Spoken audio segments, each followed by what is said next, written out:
ACBയുടെ എല്ലാ പ്രിയപ്പെട്ട പ്രേക്ഷകർക്കും വിഷു സ്പെഷ്യൽ ഇന്റർവ്യൂ ഹൃദയം നിറഞ്ഞ സ്വാഗതം.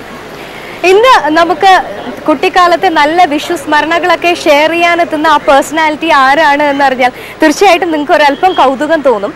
കാരണം സദാ വളരെ സീരിയസ് ആയിട്ടുള്ള രാഷ്ട്രീയ ചർച്ചകളിലെയും രാഷ്ട്രീയ വിവാദങ്ങളെ കുറിച്ചൊക്കെ മാത്രം പ്രതികരിക്കുന്ന നമ്മളുടെയൊക്കെ പ്രിയപ്പെട്ട ഒരു മുൻ മന്ത്രി, അതിലുമൊക്കെ ഉപരി ഹോം മിനിസ്റ്ററായും ഒപ്പം നമ്മുടെ ടൂറിസം മിനിസ്റ്ററും ഒക്കെ ആയി തിളങ്ങിയ വ്യക്തി എന്നുള്ളത് മാത്രമല്ല, ഇപ്പോൾ CPIMന്റെ സംസ്ഥാന സെക്രട്ടറിയും പോളിറ്റ് ബ്യൂറോ മെമ്പറും ഒക്കെ ആയ ശ്രീ കോടിയേരി ബാലകൃഷ്ണൻ, അദ്ദേഹത്തിന്റെ പത്നിയോടൊപ്പം തന്റെ കുട്ടിക്കാലത്തെ വിഷു സ്മരണകളും ഇപ്പോഴത്തെ വിഷുവിനെ കുറിച്ചൊക്കെ കുറെ നല്ല സന്തോഷം നിറഞ്ഞ മുഹൂർത്തങ്ങൾ ഷെയർ ചെയ്യാനായിട്ട് വരികയാണ്. ഞാൻ വളരെ എക്സൈറ്റഡ് ആണ്, അതുപോലെ തന്നെ നിങ്ങളും ഒക്കെ എക്സൈറ്റഡ് ആണ് എന്ന് എനിക്കറിയാം. എന്തായാലും നമുക്ക് ഒട്ടും താമസിക്കേണ്ട, വേഗം തന്നെ അദ്ദേഹത്തിന്റെ വീട്ടിലേക്ക് പോകാം. അദ്ദേഹത്തോടൊപ്പം നമ്മുടെ ഇന്നത്തെ ഈ വിഷു ഒരു ആഘോഷമാകാം.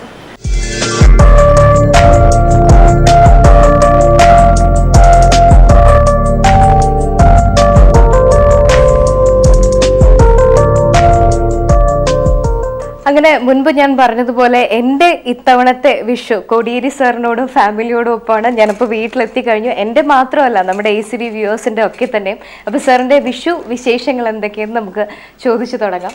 നമസ്കാരം സാർ. നമസ്കാരം മാഡം.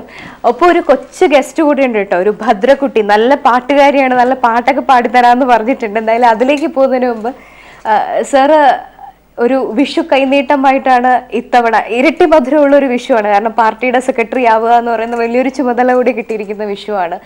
പൊതുവേ ഉള്ള വിഷു, കുട്ടിക്കാലം മുതലുള്ള വിഷു, 3 തലമുറകളുടെ കല്യാണം കഴിഞ്ഞതിന് ശേഷം സാറ് അധികാരങ്ങളിലേക്കും പദവികളിലേക്കും എത്തിയതിനു ശേഷമുള്ള വിഷു, മക്കളോടൊപ്പം ഉള്ള വിഷു, ഒപ്പം ഇപ്പോൾ പേരക്കുട്ടികളോടൊപ്പം കുറേ കാലത്തെ വിഷു സ്മരണകൾ എനിക്കൊന്ന് ഷെയർ ചെയ്യണം. ഒന്ന് അതിലേക്കൊന്ന് പോകാമോ സാർ? വിഷു കണി കാണുക എന്നൊക്കെയുള്ളത് വളരെ കുട്ടിക്കാലത്ത് അതൊരു പ്രധാനപ്പെട്ട കാര്യമായിരുന്നെങ്കിലും പിന്നെ കുറച്ച് കഴിഞ്ഞതോടുകൂടി അത്തരം കാര്യങ്ങളൊന്നും സാധ്യമാകാത്തൊരു ജീവിത രീതിയാണ് ഉണ്ടായിരുന്നത്. പലപ്പോഴും വിഷു ദിവസം വീട്ടിലെത്താറില്ല എന്നതാണ് കുറേ കാലഘട്ടത്തിലുണ്ടായിരുന്ന അവസ്ഥ. പിന്നീട് വിഷു ദിവസങ്ങളിൽ കഴിയുന്നത്ര ഏതെങ്കിലും തരത്തിൽ വീട്ടിലെത്താൻ വേണ്ടി ശ്രമിക്കും. ഇപ്പോഴും കഴിയുന്നത്ര വിഷു ദിവസം വീട്ടിലെത്താൻ വേണ്ടി ശ്രമിക്കാറുണ്ട്. ഇപ്പം പേരക്കുട്ടികളും മറ്റൊക്കെ വന്നതോടുകൂടി അവരുമായിട്ട് കുറച്ച് സമയം ചിലവഴിക്കാം എന്നുള്ളത് കൊണ്ടാണ് അതിന് സമയം കണ്ടെത്തുന്നത്. പലപ്പോഴും പാർട്ടി സമ്മേളനമായിരിക്കും, മറ്റെന്തെങ്കിലും തിരക്കുകളായിരിക്കും. അപ്പോൾ ആ പരിപാടികളൊക്കെ ഉള്ള സന്ദർഭത്തിൽ വിഷു പല ദിവസങ്ങളിലും ഉണ്ടാകാറില്ല എന്നതാണ് വസ്തുത. ഈ behind the success of every man there is a woman എന്നാണല്ലോ സർ. ശരിക്കും എനിക്ക് തോന്നുന്നു നമ്മുടെ രാഷ്ട്രീയക്കാരുടെ ഒരു ജീവിത ശൈലി വെച്ച് ഏറ്റവും അധികം കോംപ്രമൈസ് ചെയ്യുന്ന, അഡ്ജസ്റ്റ് ചെയ്യുന്നത് അവരുടെ വാമഭാഗം, ഭാര്യ ആയിരിക്കും. അപ്പോൾ മാഡത്തിനെ സംബന്ധിച്ചിടത്തോളം ഈ വിശേഷ ദിവസങ്ങളിലായാലും ഒരു അച്ഛൻ എന്നുള്ള നിലയിലായാലും ഭർത്താവ് എന്നുള്ള നിലയിൽ വളരെ ക്രൂഷ്യലായിട്ട് ഹസ്ബൻഡ് കൂടെ വേണം എന്ന് വിചാരിക്കുന്ന സമയങ്ങളിൽ പലപ്പോഴും കിട്ടാതിരുന്നിരിക്കുക.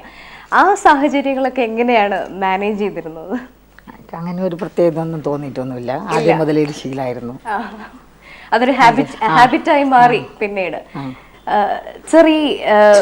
വിഷു ശരിക്കും നമ്മൾ കാർഷിക സമൃദ്ധിയുടെ ഒരു ഉത്സവമാണ്. പക്ഷേ നമുക്കിപ്പോൾ സാറ് പ്രതിനിധാനം ചെയ്യുന്ന പാർട്ടി പോലും കർഷകർക്ക് വേണ്ടി ഒരുപാട് പ്രയത്നിച്ചുകൊണ്ടിരിക്കുന്നവർ. പക്ഷെ നമുക്ക് കൃഷിപ്പാടങ്ങളും കർഷകരും ഇല്ലാതാവുന്ന ഒരു ലോകത്തിലേക്കാണ് പോയിക്കൊണ്ടിരിക്കുന്നത്. ഇതിന് എന്ത് മാറ്റമാണ് അനിവാര്യമായുള്ളത് സാറിൻ്റെ ഒരു കാഴ്ചപ്പാടിൽ?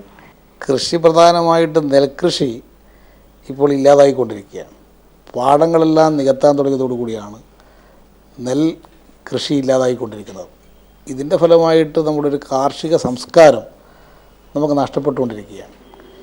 ഈ സാഹചര്യത്തിൽ വീട്ടുപറമ്പിലുള്ള കൃഷിയും പച്ചക്കറി കൃഷിയും ഇപ്പോൾ ആധുനിക കാലത്ത് ടെറസിലുള്ള കൃഷിയും പ്രോത്സാഹിപ്പിച്ചാൽ മാത്രമേ കാർഷിക കാര്യങ്ങൾക്ക് കേരളത്തിന് സ്വയം പര്യാപ്തത നേടാൻ കഴിയുള്ളൂ എന്നതാണ് ഇന്ന് കേരളത്തിലെ അവസ്ഥ. അതിലും പ്രത്യേകിച്ച് ജൈവ കൃഷി നമുക്ക് ഇല്ലാതായിക്കൊണ്ടിരിക്കുകയാണ്. എല്ലാം പലതരത്തിലുള്ള മാരകമായ രോഗങ്ങളുണ്ടാക്കുന്ന കീടനാശിനികൾ തളിച്ചിട്ടുള്ള പച്ചക്കറികളും മറ്റും നമ്മൾ ഭക്ഷിക്കാൻ നിർബന്ധിക്കപ്പെടും. അന്യസംസ്ഥാനത്തു നിന്നാണ് കൂടുതൽ പച്ചക്കറികൾ ഇവിടെ വരുന്നത്. വിഷുവിന് പോലും മറ്റ് സംസ്ഥാനത്തു നിന്നാണ് ഇവിടെ കൂടുതൽ വിഭവങ്ങൾ എത്തിച്ചേരുന്നത്. സ്വയം പര്യാപ്തത ഈ കാര്യത്തിൽ നമുക്ക് ഇനി നേടാൻ കഴിഞ്ഞിട്ടില്ല. അതുകൊണ്ട് തന്നെ സമീപകാലത്ത് ജൈവകൃഷി പ്രോത്സാഹനം അതൊരു വലിയ പദ്ധതിയായിട്ട് കേരളത്തിൽ മാറിക്കൊണ്ടിരിക്കുകയാണ്. പാർട്ടി തന്നെ ഇതിൽ കുറേയധികം മുൻകൈയെടുത്ത് പ്രവർത്തിക്കുന്നുണ്ട്. ഇത്തവണ വിഷുവിനോടനുബന്ധിച്ച് നിരവധി കേന്ദ്രങ്ങളിൽ വിഷു ചന്ത, ജൈവ പച്ചക്കറികൾ വിപണനം ചെയ്യുന്ന ചന്തകൾ പാർട്ടി മുൻകൈയെടുത്തുകൊണ്ട് തന്നെ തദ്ദേശഭരണ സ്ഥാപനങ്ങളും സഹകരണ സ്ഥാപനങ്ങളുടെയും അടിസ്ഥാനത്തിൽ ആരംഭിക്കുന്നുണ്ട്. കേരളത്തിൽ ഇത്തവണ 1000-ഓളം കേന്ദ്രങ്ങളിൽ CPMൻ്റെ ആഭിമുഖ്യത്തിൽ ഇത്തരത്തിൽ ഉള്ള പ്രവർത്തകന്മാർ സഹകരണ സ്ഥാപനങ്ങൾ വഴിയും തദ്ദേശഭരണ സ്ഥാപനങ്ങൾ വഴിയും മറ്റ് കൃഷി കൂട്ടായ്മ വഴിയും ഇത്തരത്തിലുള്ള വിപണന പരിപാടികൾ സംഘടിപ്പിക്കുന്നുണ്ട്. അത് പല സ്ഥലത്തും ഇപ്പോൾ ആരംഭിച്ച് കഴിഞ്ഞിട്ടുണ്ട്. അത് വിഷു ആകുന്ന സന്ദർഭത്തിൽ അത് നല്ല നിലയിലുള്ള ഒരു സംവിധാനമായിട്ട് മാറും. സർ, നമ്മുടെ യങ്സ്റ്റേഴ്സിനെ കൃഷിയിലേക്ക് കൊണ്ടുവരുന്നതിൻ്റെ ഒരു അനിവാര്യത, കാരണം എല്ലാവരും ഇപ്പോൾ ഒരു വൈറ്റ് കോളർ ജോബ്സിന് പുറകെ പോകുന്ന ഒരു സംസ്കാരമാണല്ലോ, അതിനെന്താണ്? പ്രത്യേകിച്ച് സാറ് DYFIയുടെ ഒക്കെ വലിയൊരു നേതാവായിരുന്നു. അപ്പോൾ തീർച്ചയായിട്ടും യങ്സ്റ്റേഴ്സിനെ കൊണ്ടുവരുന്നതിൻ്റെ ഒരു അനിവാര്യത, ആവശ്യകത എന്താണ്? അതിൽ നമ്മുടെ നാട്ടിൽ ഏതോ ഒരു ഘട്ടത്തിൽ കുറച്ച് വിദ്യാഭ്യാസം ഉണ്ടായിക്കഴിഞ്ഞാൽ കൃഷി ചെയ്യാൻ പാടില്ല എന്നൊരു ബോധം വന്നു പോയിട്ടുണ്ട്. ഒരു SLC പാസ്സായാൽ പിന്നെ പാടത്തേക്ക് പോകാൻ പാടില്ല എന്നൊരു സംസ്കാരം ഈ കേരളത്തിൽ വന്നു കഴിഞ്ഞിട്ടുണ്ട്. ഇത് മാറ്റണം. വിദ്യാർത്ഥികൾക്ക് തന്നെ കൃഷിയിൽ താല്പര്യം ഉണ്ടാക്കണം. സ്കൂളുകളിലും കോളേജുകളോടനുബന്ധിച്ച് കഴിയാവുന്നത്ര കൃഷി വ്യാപിപ്പിക്കാൻ കഴിയണം.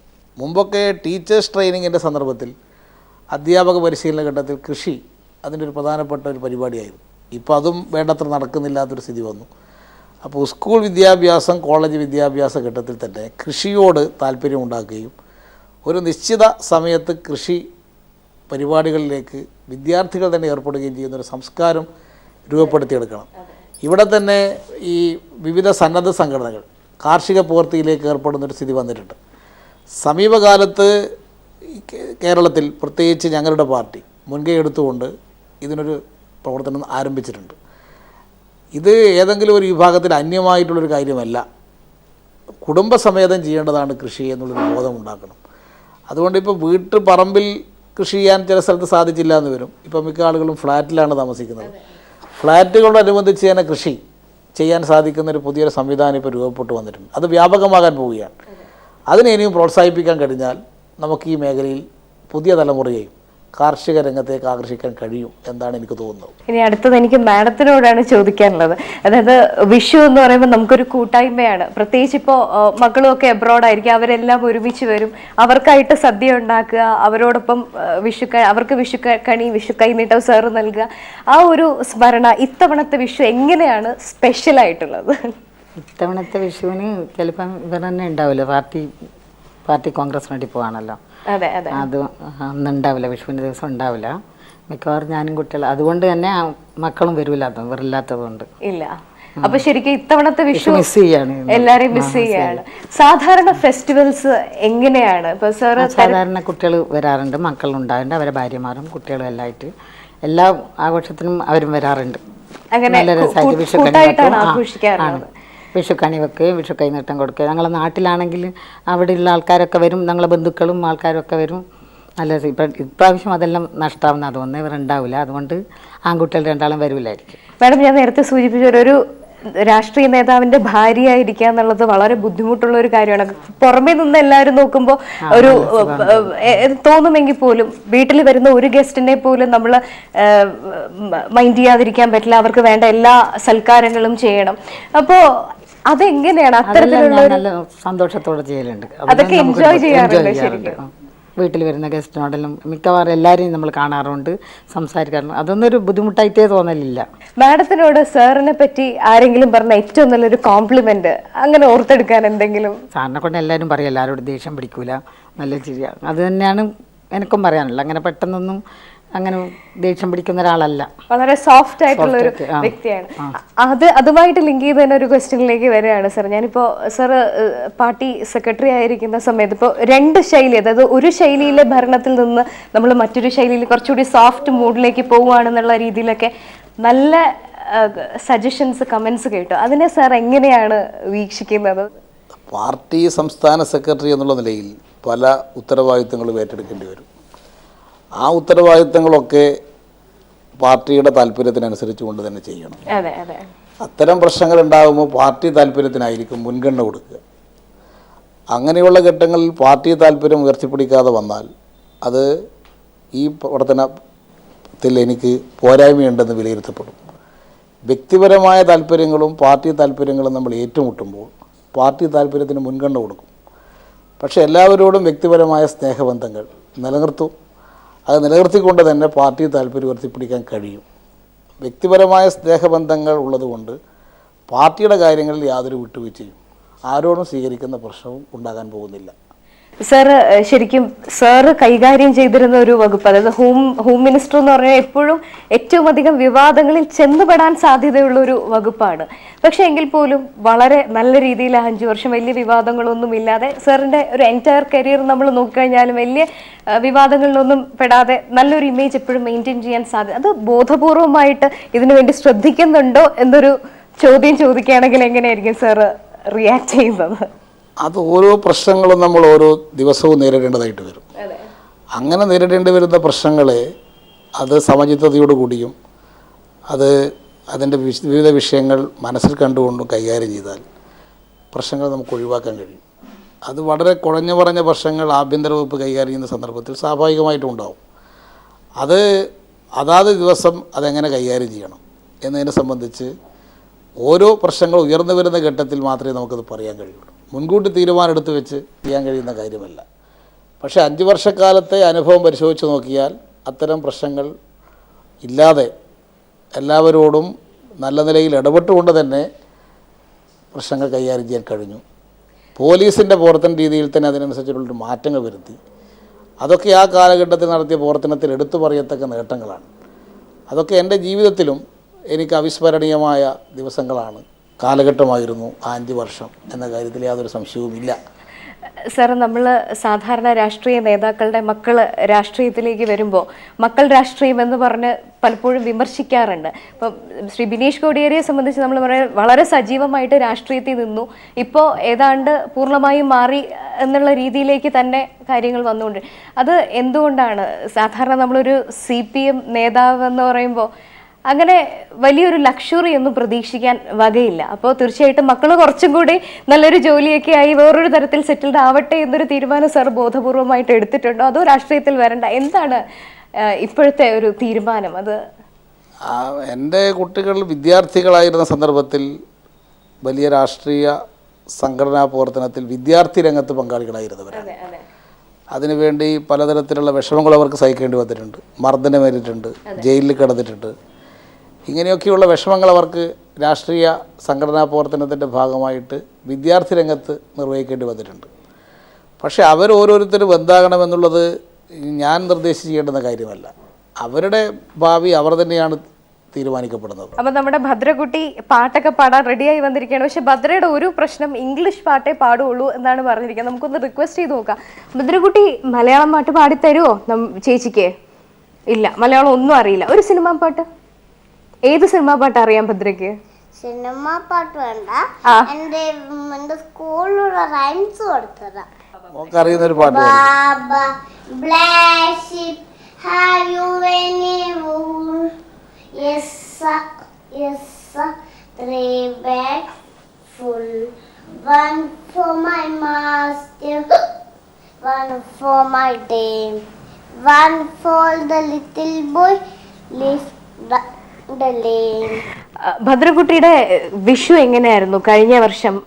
അച്ഛൻ കൈനീട്ടമൊക്കെ തന്നോ ഭദ്രയ്ക്ക്? തന്നു. എന്നിട്ട് എന്താ ചെയ്ത കൈനീട്ടം? ചോക്ലേറ്റ് കഴിച്ചോ ഭദ്ര? ചോക്ലേറ്റ് കഴിച്ചു. ഭദ്ര അച്ഛന്റെ കുഞ്ഞുമോളാണോ അമ്മമ്മയുടെ കുഞ്ഞുമോളാണോ? അച്ഛൻ്റെ അച്ഛൻ്റെ രണ്ടുപേരും. സാറ് ശരിക്കും ഇപ്പോൾ ഒരു മിനിസ്റ്റർ എന്ന് പറയുമ്പോഴോ അല്ലെങ്കിൽ ഒരു MLA എന്ന് പറയുമ്പോൾ എപ്പോഴും വളരെ സീരിയസ് ആയിട്ട് ലൈഫിൽ ഒരുപാട് ടെൻഷനുള്ള ചുമതലയുള്ള ജോലിയാണ്. തിരിച്ച് വീട്ടിലേക്ക് എത്തുമ്പോൾ ഒരു സമാധാനം ശരിക്കും ഈ കുഞ്ഞുങ്ങളോടൊപ്പം. കാരണം കുറച്ച് സമയം ഞാൻ ഒബ്സർവ് ചെയ്തപ്പോൾ സാറ് വളരെ ഹാപ്പിയാണ്. ഇപ്പോൾ മാഡം ആണെങ്കിലും എങ്ങനെയാണ് കുഞ്ഞുമക്കളോടൊപ്പം ഉള്ള വിഷുവും അവരോടൊപ്പം ഉള്ള ആഘോഷവും ഒക്കെ? കുഞ്ഞുമക്കൾ കൂടി ഉണ്ടാകുമ്പോഴാണല്ലോ മനസ്സിലൊരു സന്തോഷം വരുന്നത്. അവർ നിഷ്കളങ്കരായിട്ടുള്ള കുട്ടികളല്ലേ, ചെറിയ കുട്ടികൾ, അവരുടെ പ്രായം അങ്ങനെയല്ലേ. അപ്പോൾ അവർ കൂടി ഉണ്ടാകുമ്പോൾ മനസ്സിലൊരു പ്രത്യേക ഒരു കുളിർമയായിരിക്കും. ഏതൊരാൾക്കും ഉണ്ടാകുന്നൊരു കാര്യം തന്നെയാണ്. സാർ തിരിച്ച് വീണ്ടും രാഷ്ട്രീയത്തിലേക്ക് ഒന്ന് വരികയാണ്. മറ്റൊന്നുമില്ല, നമ്മളിപ്പോൾ പ്രതിപക്ഷത്തിനെ കുറിച്ച് പലതരത്തിൽ പ്രതിപക്ഷം വീക്കാണ്, വേണ്ട രീതിയിൽ പ്രതികരിക്കുന്ന വേണ്ട രീതിയിൽ എത്തുന്നില്ല എന്നുള്ള നിലയിലൊക്കെ പലപ്പോഴും ആക്ഷേപങ്ങൾ വരുന്നുണ്ട്. അതിനെ എങ്ങനെയാണ് സാർ നേരിടുന്നത്? പ്രതിപക്ഷം ഒരു ക്രിയാത്മകമായ പ്രതിപക്ഷമാണ് കേരളത്തിൽ. അക്രമത്തിന് വേണ്ടി അക്രമം കാണിക്കുക, സമരത്തിന് വേണ്ടി സമരം ചെയ്യുക എന്നുള്ളതല്ല പ്രതിപക്ഷത്തിൻ്റെ നിലപാട്. ഗവൺമെൻറ് ചെയ്യുന്ന തെറ്റായ കാര്യങ്ങൾക്കെതിരെ ശക്തമായി ബഹുജനങ്ങൾ അണിനിരത്തിക്കൊണ്ടുള്ള പോരാട്ടങ്ങൾ സംഘടിപ്പിക്കും. അത് പലപ്പോഴും ഇവിടെ നടക്കുന്നത്, ഒരു സമരം ചെയ്താൽ പറയും സമരം കൂടിപ്പോയി, അത് വലിയ പ്രശ്നമാക്കി, അങ്ങനെ ചെയ്യാൻ പാടില്ലായിരുന്നു. ഒരു ബഹുജനങ്ങളെ പങ്കെടുപ്പിച്ചുകൊണ്ടുള്ള വലിയ സമരം ചെയ്താൽ പറയാൻ സമരത്തിന് ഉശിര് പോരാ എന്ന് പറയും. ഇങ്ങനെയുള്ള വിമർശനങ്ങൾ പലതും ഉണ്ടാകാറുണ്ടെങ്കിലും ഞങ്ങൾ മുഖ്യ പരിഗണന കൊടുക്കുന്നത് ഒരു സമരത്തിൻ്റെ വിജയം, ആ സമരത്തിൽ എത്ര ബഹുജനങ്ങൾ പങ്കെടുക്കും. ബഹുജന സമരങ്ങൾ സംഘടിപ്പിക്കുന്നതിലാണ് CPIM കൂടുതൽ പ്രാമുഖ്യം കൊടുക്കുന്നത്. അങ്ങനെ ഓരോ പ്രശ്നങ്ങൾ ഏറ്റെടുത്തുകൊണ്ട് ലക്ഷക്കണക്കായ ജനങ്ങളെ അണിനിരത്തിക്കൊണ്ടുള്ള പ്രക്ഷോഭണങ്ങൾ ഈ കാലഘട്ടത്തിൽ നടത്താൻ കഴിഞ്ഞിട്ടുണ്ട് എന്നത്, അതിലാണ് ഞങ്ങൾ ഏറ്റവും കൂടുതൽ വിജയം അഭിമാനിക്കുന്നത്. വിവിധ ദുർബല ജനവിഭാഗങ്ങൾക്ക് വേണ്ടി, പ്രത്യേകിച്ച് പട്ടികജാതി പട്ടികവർഗ ജനവിഭാഗങ്ങൾ, സ്ത്രീകളുടെ പ്രശ്നങ്ങൾ, മറ്റു തരത്തിലുള്ള കഷ്ടത അനുഭവിക്കുന്ന ജനങ്ങളുടെ പ്രശ്നങ്ങൾ, ഇതൊക്കെ ഏറ്റെടുത്തുകൊണ്ട് ഞങ്ങൾക്ക് പോരാടാൻ കഴിഞ്ഞു. അഴിമതിക്കെതിരായ സമരം ശക്തമായി മുന്നോട്ട് കൊണ്ടുപോകാൻ ഞങ്ങൾക്ക് സാധിച്ചു. സ്ത്രീ സുരക്ഷയ്ക്ക് വേണ്ടിയുള്ള പ്രക്ഷോഭണം ഏറ്റെടുക്കാൻ കഴിഞ്ഞു. ഗവൺമെൻറ്റിൻ്റെ നിഷ്ക്രിയത്വം, വികസന രംഗത്തുണ്ടായ മുരടിപ്പ്, ഈ പ്രശ്നങ്ങളൊക്കെ ഏറ്റെടുത്തുകൊണ്ടുള്ള ബഹുജനങ്ങളെ അണിനിരത്തിക്കൊണ്ടുള്ള പോരാട്ടങ്ങൾ ഞങ്ങൾ സംഘടിപ്പിച്ചു. അതിൻ്റെ നേട്ടം ഞങ്ങൾക്ക് കിട്ടുമോ, അത് വിജയമാണോ എന്ന് തീരുമാനിക്കപ്പെടാൻ പോകുന്നത് അടുത്ത നിയമസഭാ തിരഞ്ഞെടുപ്പിലായിരിക്കും. ഇത് വിജയമാണോ പരാജയമാണോ എന്ന് ആ ഘട്ടത്തിൽ മാത്രമേ നമുക്ക് തീരുമാനിക്കാൻ കഴിയുള്ളൂ. സാറ് പാർട്ടി സെക്രട്ടറി സ്ഥാനം ഏറ്റെടുത്തിരിക്കുന്ന ഒരു സമയം എന്ന് പറയുന്നത് CPM-നെ സംബന്ധിച്ചിടത്തോളം വളരെ ക്രൂഷ്യലായ ഒരു സമയം. കാരണം കൂടുതൽ ജനങ്ങളെ CPM-ലേക്ക് അടുപ്പിക്കേണ്ട ഒരു വലിയ ഉത്തരവാദിത്തമുണ്ട്. എവിടെയോ എന്തോ സംഭവിച്ചു, കുറച്ചു പേരെങ്കിലും അകന്നു പോയിരിക്കാം. അതിനെ എങ്ങനെയായിരിക്കാം സാർ, അത് ഏത് തരത്തിലായിരിക്കാം അത് ഹാൻഡിൽ ചെയ്യുന്നത്? അതിനെക്കുറിച്ച് എന്തെങ്കിലും തീരുമാനം എടുത്തിട്ടുണ്ടോ കൂടുതൽ ജനങ്ങളെ പാർട്ടിയിലേക്ക് എത്തിക്കുന്നത്? CPIM-ന്റെ സംസ്ഥാന സമ്മേളനം തന്നെ തീരുമാനിച്ചത് പാർട്ടിയെ കൂടുതൽ ബഹുജന പിന്തുണയുള്ള പാർട്ടിയാക്കി മാറ്റണം. ഇന്ന് കേരളത്തിലെ ഏറ്റവും വലിയ പാർട്ടി CPIM ആണ്. പക്ഷേ CPIM-നും ഇടതുപക്ഷ മുന്നണിക്കും 50% ജനങ്ങളുടെ പിന്തുണ നേടാൻ കഴിഞ്ഞിട്ടില്ല. അതുകൊണ്ട് ഭൂരിപക്ഷം ജനങ്ങളുടെ പിന്തുണ നേടാൻ കഴിയുന്ന വിധത്തിലുള്ള പ്രവർത്തനം സംഘടിപ്പിക്കണം. അതിൽ പാർട്ടിയെ കൂടുതൽ ശക്തിപ്പെടുത്തണം. പല സന്ദർഭങ്ങളിൽ പാർട്ടിയിൽ നിന്ന് അകന്നു പോയവരോ പാർട്ടിയിൽ ഇപ്പോൾ നിൽക്കുന്നവരെ തന്നെ നിഷ്ക്രിയരായവരോ ഉണ്ടെങ്കിൽ അവരെ സജീവമാക്കണം. ഏതെങ്കിലും സന്ദർഭങ്ങളിൽ പാർട്ടിയിൽ നിന്ന് മാറി നിന്നവരെ അവരെ പാർട്ടിയുമായി ബന്ധപ്പെടുത്തണം. ഇതിന് പാർട്ടി കൂടുതൽ പ്രാമുഖ്യം കൊടുക്കും. അങ്ങനെ കൂടുതൽ വിപുലമായ വിധത്തിൽ ബഹുജന പിന്തുണ ആർജിക്കാൻ, കൂടുതൽ കേഡർമാരെ ഈ പാർട്ടിയുടെ ഭാഗമാക്കി മാറ്റാനുള്ള പ്രവർത്തനങ്ങൾക്ക് ആദ്യ പരിഗണന കൊടുക്കും. അത്തരം പ്രവർത്തനങ്ങൾ വഴി പാർട്ടിയെ ശക്തിപ്പെടുത്താനും പൊതുജനവിഭാഗങ്ങളെ പാർട്ടിയിൽ ആകർഷിക്കാനും കഴിയും എന്ന ആത്മവിശ്വാസത്തോടു കൂടിയുള്ള പ്രവർത്തനമാണ് നടത്തിക്കൊണ്ടിരിക്കുന്നത്. കൂടുതൽ സ്ത്രീ സംവരണം വന്നുകൊണ്ടിരിക്കുകയാണ്. അപ്പോൾ തീർച്ചയായിട്ടും മുന്നിട്ട് ഇറങ്ങാൻ കേപ്പബിൾ ആയിട്ടുള്ള ഒരുപാട് പേരെ ഹാൻഡിൽ ചെയ്തിട്ടുള്ള ഒരു വ്യക്തി എന്നുള്ള നിലയിൽ, രാഷ്ട്രീയം കുടുംബത്തിൽ തന്നെയുള്ള വ്യക്തി എന്നുള്ള നിലയിൽ തീർച്ചയായിട്ടും ഒരു പ്ലാറ്റ്ഫോം ഓപ്പൺ ആണ്. എപ്പോഴെങ്കിലും രാഷ്ട്രീയത്തിലേക്ക് വരാനുള്ള സാധ്യത ഉണ്ടോ? അത്തരത്തിലുള്ള താല്പര്യം എങ്ങനെയാണ് എന്നറിയാനൊരാകാംക്ഷ. രാഷ്ട്രീയത്തിലേക്ക് വരാൻ നേതൃത്വ നിരയിലേക്കൊന്നും വരണ്ട. ഞാൻ നല്ല പാർട്ടി വിശ്വാസം തന്നെയാണ്, അത്രയേ ഉള്ളൂ. അല്ലാണ്ട് പാർട്ടിയിലേക്ക് വന്ന് ഇതാവണമെന്നൊന്നുമില്ല. ഇല്ല, ഇപ്പോഴും ഞാൻ പാർട്ടി സജീവമാണ്, അത്ര തന്നെ. അങ്ങനെ തന്നെ പോകണമെന്നേ വിചാരിക്കുന്നുള്ളൂ. എങ്ങനെയാണ് മാഡം ഈ വിഷു സ്പെഷ്യൽ ആക്കാൻ? ഒരു സദ്യയെല്ലാം ഒരുക്കി വാവക്കൊരു കൈ നീട്ടെല്ലാം കൊടുത്തു. അതൊക്കെ നമ്മൾ സാധാരണ ചെയ്യാറുണ്ട്. പിന്നെ നമ്മളെ കൂടെ കുറച്ച് ആൾക്കാരുണ്ട്, വേറെ ആൾക്കാരെല്ലാം. പിന്നെ എൻ്റെ ബന്ധുക്കൾ ഇവിടെ 1-2 ആൾക്കാരുണ്ട്. എല്ലാവരും കൂടി ഒന്ന് ആഘോഷമാക്കും.